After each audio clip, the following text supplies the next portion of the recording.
तन्वी, तुम इतनी छोटी सी बात पर नाराज क्यों हो रही हो?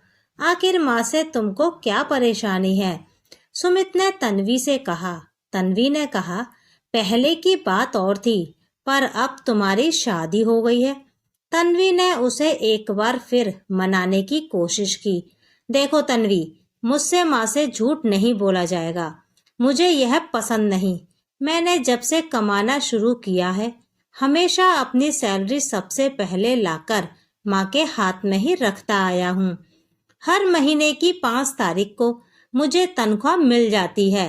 ये बात माँ को अच्छी तरह पता है। यूं माँ से झूठ बोलकर ऐसा लग रहा है जैसे मैं कोई चोरी कर रहा हूँ। सुमित के स्वर में घबराहट के साथ एक उदासी साफ झलक रही थी। अरे तो क्या, कल दे देना और कह देना कि इस बार सैलरी आने में 1 दिन की देर हो गई और पूरे पैसे देने की कोई जरूरत नहीं है। अब तुम्हारी शादी हो गई है, तुम्हारी कमाई पर मेरा हक पहले है। तुम उनको आधी कमाई देना बस। तन्वी ने इस बार थोड़ा तैश में आकर कहा। पर मैं माँ को कहूँगा क्या जब वो पूछेंगी कि बाकी पैसे कहाँ हैं? कह देना कि अभी कंपनी में घाटे की वजह से काफी सारे लोगों को कम सैलरी मिली है। लगभग सबको ये खामियाजा भुगतना पड़ा है। मम्मी जी यकीन कर लेंगी। अरे माँ तो यकीन कर लेंगी, पर मेरे जमीर का क्या? कैसे बोल पाऊंगा मैं झूठ माँ से? सुमित बोल ही रहा था कि इसके आगे अनीता जी और नहीं सुन पाई और बगैर पानी लिए ही चुपके से रसोई से वापस लौट आई। अरे तुम पानी लेने गई थी और खाली बोतल फिर से उठा लाई? कैलाश जी ने पूछा और फिर उन्होंने अपनी पत्नी की डबडबाई आंखें देखी तो उन्हें कुछ समझ नहीं आया। तभी अनीता जी खुद बोल पड़ी, देखो ना, नई नवेली बहू हमारे बेटे को हमसे झूठ बोलना सिखा रही है। कह रही है पूरी तनख्वाह माँ के हाथों में देने की क्या जरूरत है? तुम्हारी पूरी कमाई पर अब मेरा हक है। और यह भी कह रही थी कि अगले महीने से पूरी कमाई मेरे हाथ में रख देना। बोलते बोलते और अपनी रुलाई नहीं रोक पाई अनीता जी और सुबक पड़ी।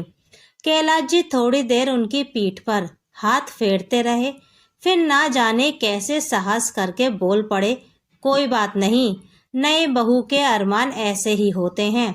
तुम भी तो कुछ कुछ ऐसी ही थी, तुम भूल गई?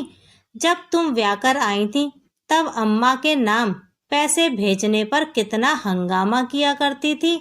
एक बार तो तुमने अपनी कसम देकर मुझे अम्मा को झूठ बोलने के लिए मजबूर कर दिया था कि इस माह तनख्वाह नहीं मिली।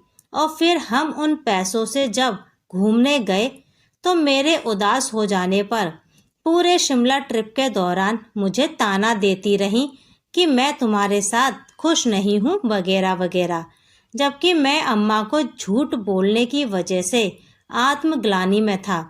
अनीता जी को काटो तो खून नहीं, इतनी पुरानी बात जस के तस याद है कैलाश जी को। और बोली, अच्छा, पर बात के 2 दिन तो आप बहुत खुश थे। हाँ, वो इसलिए कि मैं तुम्हारी नज़र बचाकर चुपके से कुछ रुपए अम्मा को मनी ऑर्डर कराया था। फिर बाद में मैं अक्सर ऐसा ही करता था, तुम्हें बताए बगैर ही अम्मा और बाबूजी की पैसे से मदद करता रहा। जब कभी बोनस या किसी और फंड से अतिरिक्त पैसे मिलते तुम्हें नहीं बताकर मैं उनकी मदद करता रहा। यहाँ तक कि बड़ी दीदी की बेटी की शादी में जीजा जी ने कुछ उधार मांगा तो मैंने भविष्य निधि से निकालकर उन्हें दिए थे, क्योंकि हम दोनों का जॉइंट अकाउंट था और तुम्हारे अलावा घर और बच्चों के अलावा कहीं और खर्च करता तो तुम एकदम मना करती थी और इतना शोर मचाती कि घर में शांति बनाए रखने और हमारे आपसी रिश्ते को बेहतर बनाए रखने के लिए मुझे ऐसा करना पड़ा था। और देखो, आज मेरी जगह हमारा बेटा है और तुम्हारी जगह तन्वी, तो तुम्हें बुरा नहीं लगना चाहिए। बोलते बोलते कैलाश जी की आवाज़ की मुलायमियत थोड़ी कम हो गई थी, जिसे अनीता जी ने साफ महसूस किया। देखिए अब हमारा बेटा सुमित क्या निर्णय लेता है। मैं उस पर बिल्कुल जाहिर नहीं होने दूंगी कि मैंने उसकी और तन्वी की कोई बात सुनी है। आहत स्वर में अनीता जी ने कहा। अंदर ही अंदर आज अनीता जी को एक छले जाने का एहसास बड़ी ही तीव्रता के साथ हो रहा था। आज तक उनके पति कैलाश जी उनसे छिपाकर दूसरों की पैसों से मदद करते रहे। ये बात तो उन्हें सता ही रही थी, पर उसमें वो कहीं ना कहीं खुद का दोष भी मान रही थी। पर अब ये बेटा जो कल उसके साथ चालाकी करने जा रहा था, उस संताप को वो भूल नहीं पा रही थी। जिस बेटे को 26-27 साल पाल पोस कर बड़ा किया, जो आज तक सब कुछ अपनी माँ को बताता आया था, अब शादी के बाद उनसे झूठ बोलेगा। ये उनके अंदर की ममतामयी माँ को बर्दाश्त नहीं हो रहा था। उन्हें याद है एक बार उन्होंने उसे दोस्तों के साथ पिकनिक पर जाते समय गलती से 500 की जगह 2 500 के नोट एक साथ दे दिए थे। तो इसी सुमित ने वापस लाकर सबसे पहले अपनी माँ को पैसे वापस कर दिए थे।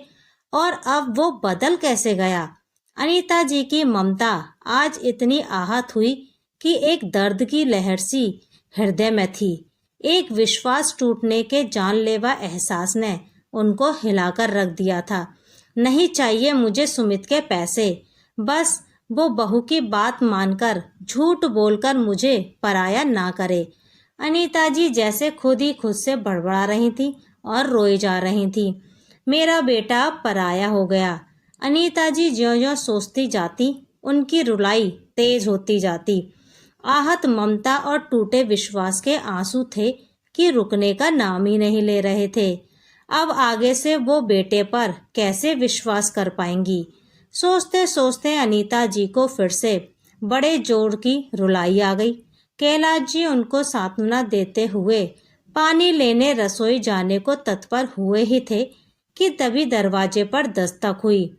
अनीता जी किसी तरह हलक में रुलाई रोककर दरवाजे की तरफ उत्सुक होकर देखने लगी और कैलाश जी ने आगे बढ़कर दरवाजा खोल दिया। दोनों के आश्चर्य का ठिकाना नहीं रहा, क्योंकि सामने उनके बेटा और बहू खड़े थे। अंदर आकर पहले सुमित ने अपनी माँ को पानी पिलाया, फिर तन्वी उनके बगल में बैठकर उनकी पीठ सहलाने लगी। थोड़ा पानी पीकर जब अनीता जी कुछ संयत हुई तो उन्होंने सवाल किया, तुम लोग यहाँ कैसे? जवाब में सुमित बोला, जब आप हमारी बात सुनकर वापस मुड़ी तो तन्वी को आभास हो गया था कि बाहर कोई है, और फिर हम जब अपने कमरे से बाहर आए तो आप दोनों की बात सुनकर एकदम शर्मिंदा हो उठे। मम्मी जी, मैं आपको विश्वास दिलाती हूँ कि अब ऐसा कभी नहीं होगा। सुमित पहले की तरह सारी तनख्वाह आपके हाथ में लाकर रखता रहेगा। हमें बड़ों के अनुभव से सीखना चाहिए, और मैंने और सुमित ने आपके और पापा जी के जीवन के अनुभव को सुनकर यही निश्चय किया है कि अब कोई अपनी तनख्वाह के पैसों के लिए झूठ नहीं बोलेगा। मुझे माफ कर दीजिए, जो मैं सुमित को उल्टा सीधा सिखा रही थी। सिर्फ तन्वी को ही नहीं माँ, मुझे भी माफ कर दो, मतलब हमें माफ कर दो। ये सुमित की आवाज थी। रुको बच्चों, तुम दोनों को माफ करने से पहले मुझे तुम्हारे पापा से माफी मांगने दो। बस बस, बहुत हो चुका ये माफी मांगने का कार्यक्रम। चलो, सबने सबको माफ किया। जाओ बच्चों, तुम लोग अब जाकर सो जाओ। कैलाश जी बोले, अब तो लगभग सुबह होने को आई, अब क्या सोएंगे हम, यहीं बैठते हैं आप दोनों के संग, सुमित ने कहा। फिर सुमित माँ के पास आया। वह अपनी तनख्वाह एक लिफाफे में भर के लाया था। उसे माँ के हाथों में देकर वहीं जमीन पर बैठकर अपना सर माँ की गोद में रख दिया। ममता और प्रेम से ओत-प्रोत अनीता जी का मन गदगद हो गया। सुमित के सर पर हाथ फेरते फेरते उन्हें अचानक महसूस हुआ उनकी आंखों के कोर फिर से गीले हो रहे हैं, जिसे तन्वी ने बड़े ही जतन से अपने दुपट्टे में समेट लिया। अनीता जी ने पनियाली आंखों से तन्वी को देखा। कल की नई बहू अनीता की छवि नजर आई, जो शादी के बाद दुल्हन बनकर इस नए घर में अपनी एक पहचान, अपना हक चाहती है। और उन्होंने तन्वी को गले से लगा लिया। अब नींद तो क्या आएगी, सुबह होने को आई, कहते हुए कैलाश जी रसोई की ओर चाय बनाने चले। शायद भीगे हृदय और सजल आंखों में अम्मा की याद आ गई थी। लगा अम्मा उनको प्यार से निहार रही हैं। उन्हें इस बात का गहरा संतोष था कि जब तक अम्मा जीवित रहीं, उन्होंने उन्हें कोई कमी नहीं होने दी। हाँ, अलबत्ता अनीता जी को घर में कलेश होने के डर से कभी नहीं बता पाए थे, पर एक अच्छे पति होने के साथ साथ उन्होंने एक बेटा होने का कर्तव्य बखूबी निभाया था। आज पता नहीं क्यों गांव की मिट्टी से सने अम्मा के आंचल की खुशबू बड़े ही पास से महसूस कर रहे थे। उन्हें लग रहा था जैसे अम्मा मुस्कुराते हुए उनको आशीर्वाद दे रही है। उन्होंने कल्पना में अम्मा की मुस्कुराती ममतामयी छवि को याद करके अपने हाथ उनको प्रणाम करने की मुद्रा में जोड़ दिए।